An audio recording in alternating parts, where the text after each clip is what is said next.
Hey, what's up, guys? Michael Gilley here from FloMarching along with Andy Shama. And we got a little impromptu drill down for you. We're going to review some of the events that we were at this weekend. I was out on the West Coast, and you were... Yeah, I was in the Midwest. Getting snowed on. Mid-East Power Regional, though, yeah. We got a lot of snow on Saturday. There's a Color Guard Percussion Regional, Color Guard and Percussion and Winds Regional there in Cincinnati area, just right around. Got a lot of snow this weekend. A lot of snow, a lot of wet. And we didn't even know if the event was actually going to happen there for a little while. Yeah, on Friday we weren't sure. We knew at noon they were going to release the information. I was already on my way to Cincinnati, so I got to deal with that. Either way, I was going to be in Cincinnati for the weekend, make the most of it. But we ended up having an incredible weekend of competition. You know, high-class performances, you know, across the board from Scholastic A all the way to Independent World. Yeah, I was out in L.A., and it was kind of funny. Everybody talks about the weather out in L.A. I landed, and it's raining. So yeah, it never rains. It ended up being kind of an eventful weekend as far as the rain is concerned. But like you said, the level of performance out in L.A. was just unreal. Just the community, the culture around the percussion programs out there is just so high level. And I'm not talking about just like the big dogs, if you will, not just the RCC and Broken City and those guys. Yeah. But we're talking like the open class. The open class was stupid. It was crazy good. I would say the same thing for my show. Yeah, Independent Open, you know. And I had given them a shout out last week for Scholastic A when I was at the East Guard Regional, and now it's the same thing. Like Scholastic Open, Independent Open especially, in Cincinnati at the Power Regional for percussion was really strong. We had a nice little fight out right around the top with Connexus and Innovate, who is just like a brand new group, and they're just super strong this season. So there was like a 2-point gap about from prelims, and then they closed it to be really close, less than half a point between Connexus and Innovate. Innovate came out on top, but you know they're really tight running into World Championships coming up. You know, only 3 weeks away. So it kind of shows you from day to day that you have opportunities and you have the chances. You know. Bakersfield College is an independent open group that was amazing, had a 90.875 and had a great run, great show. A really cool moment where the cymbal line's holding up the tenors and rocking back and forth while the tenors are doing a break on them. So really cool moments. Breakthrough Percussion kind of had a breakout show for those guys coming over from the Arizona scene. Really cool show. And good to see those guys growing. We also had some advancements too. San Marino High School went from open to world. Yeah. Between prelims and finals. As if it wasn't tight enough in the world class race. You have to just throw in another group right in the middle of it. And what was kind of cool about this, particularly about their story, is that they're dealing with a lot of different things right now.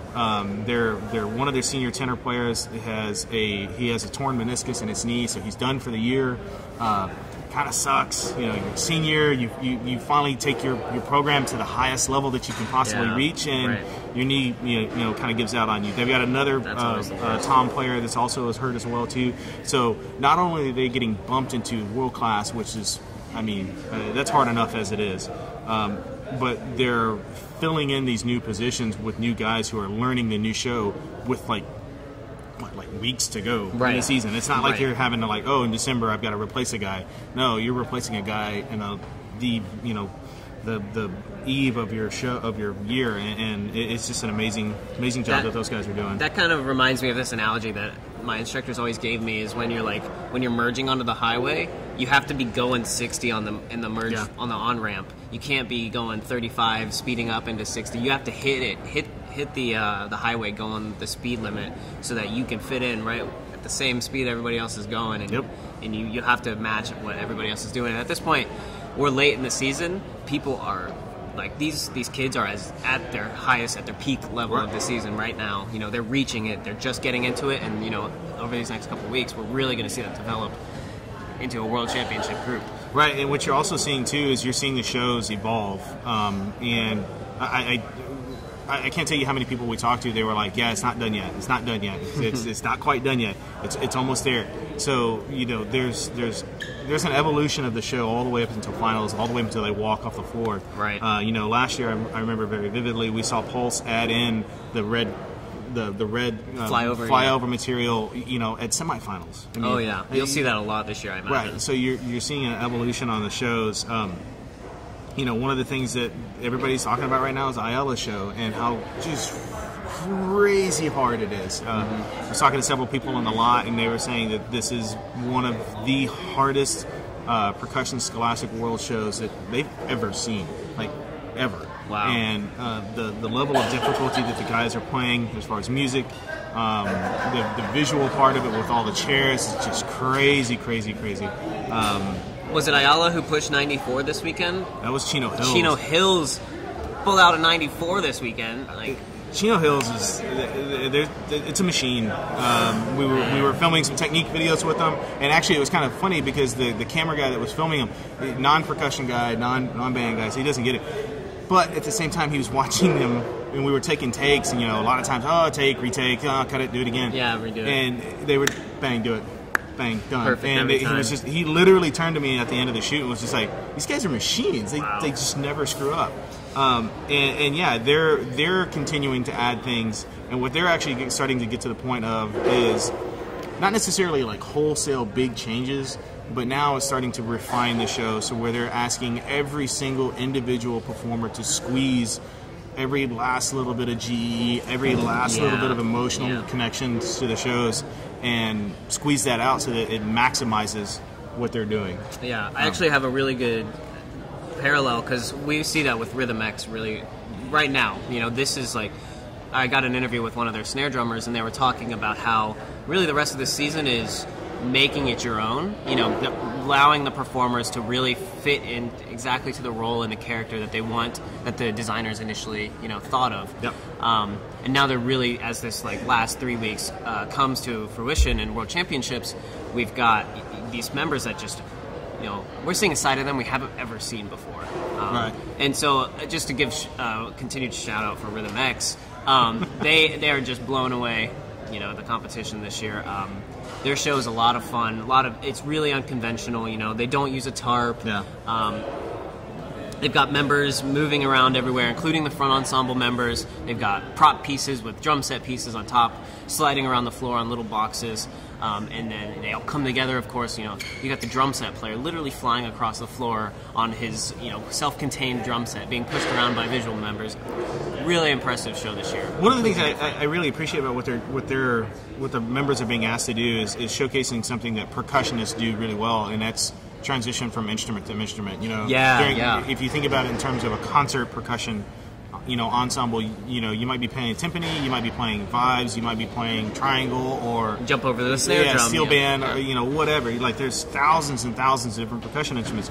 What you're seeing is, snare drummers, hey man, I need you to go play 4-mallet vibes right now. Yeah. And there's a lot of people in this world, I'll be honest, I was one of them. I was a snare drummer. Like, that was my mindset, and I was not very good at flopping around, at other instruments, and that's because I got hooked into playing snare drum, and I wanted to play snare drum. So it's good to see them break out and showcase the fact that these guys are well-rounded percussionists, and not just just a snare drummer, just a tenor drummer, or whatever. So it's good to see that, and I can't wait till we see them up in Dayton. When you see all of these guys getting together, RCC, Broken City, and Pulse. After semifinals, we're literally a tenth of way. Yeah. You had Broken City and RCC tied at 92.7, and then Pulse was 92.6. 92.6. It's crazy how close these guys are. Yeah. Broken City ended up coming out on top. Their show is just unreal music. The music of what their show is doing right now is just phenomenal. Pulse is obviously doing some things that are way crazy over the top. They've got the 4 violinists that are not violinists, the 4 strings that are playing. Yeah, the quartet. And then RCC's actually got a trumpet player. Yeah, I know. I was blown away. I saw them actually on for the first time this season. I saw RCC on Sunday at finals performance. Saw their trumpet player. Immediately fell in love with it. Really, I really enjoy what they're doing. Why would a trumpet player like a trumpet being in an indoor percussion show? I'm a little partial to the trumpet players. But what's really cool is that they'll take out any sort of rhythmic definition and just have the trumpet player soloing, and then they'll be playing like a snare break to it, or like a tenor break to it. It's so cool. Really interesting and again, unconventional. We'll see that. I think we're seeing, WGI really start to develop into something that we've never seen before right now. It's a full-form art. And, back to the RTC point, like, one of the things I remember very vividly watching them was their front ensemble. Holy crap. Their front ensemble was just on fire. Yeah. So fast, so clean.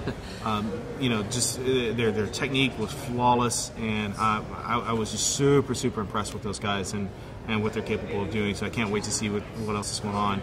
And yeah, I know we're talking like a ton of percussion and winds. Valley Christian High School had an amazing wind show. Unbelievable. If you remember Amachi, what year was 2016. If you remember Amachi 2016, you need to check out Valley Christian. It's kind of a recap of what that show looks like, and it's everybody tends to talk about like, here's the next direction of what Winds is going. You need to watch Valley Christians. I mean, it was an unreal show. It was entertaining. It was fun. It was over the top. It had guard, percussion, winds, props, lights, and camera. They didn't have a camera, but it pretty much had everything in the show. So yeah. Well, as we move forward, we also have guard, obviously. Look at, if you want to see the scores from this weekend, definitely check out the Mid-East Power Regional for guard scores. Also, we have the Southeast Power Regional happening down in Florida. And then as well, we have the West Power Regional, guard Power Regional going on. All of these groups are about to come together. Yeah. So a couple of weeks, and here we are. Yeah, it's going to be mind-blowing. WGI just released the color guard schedules last night. Yep. So we have them up on the site. Check them out at FloMarching.com/events. You can go and see each venue. It's different days split throughout the different venues, so make sure you check out the venues, see the schedule before it gets to like that time, and you're like, oh, tomorrow's WGI World Championship prelims, and check it out now. Make sure you set out that week, because Thursday, Friday, and Saturday, you could watch band all day. This is the best time of the year. Yeah, you're about to have like just 2 weeks solid of just some of the most incredible performances. Yeah. And you're also, we're going to be diving into the backside of some of the backstories. For example, the wall coming down into the thing where everybody kisses. I'm not going to kiss the thing. I'm not touching it. No, I'm not getting anywhere near it. Yeah, just some of those backstories. So if you have any crazy backstories about what it's like for you as a performer to perform at Dayton, let us know. Make a comment on Facebook or Twitter, and let us know what those are. We'll try to cover it. Yeah, we'll try to get some background stories on them. But definitely, we want to get those great stories that we had when we knew about when we were coming up and in the activity a lot more. In the actual ensembles performing.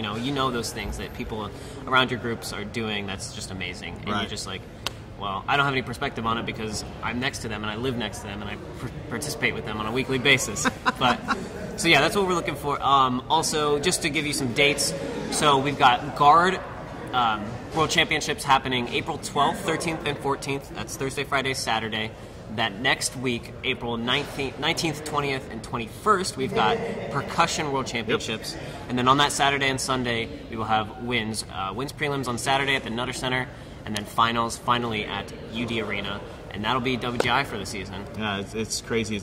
It's nuts how fast it's going and how fast-paced it's happening. Yeah. And then it's all about to just explode for 2 weeks in Dayton. Yep. And it's going to be jam-packed. It's going to be long days, but we're going to have a ton of coverage. We're going to be all over the place. We'll be there for a week and a half. We're moving to Dayton. Pretty much, yeah.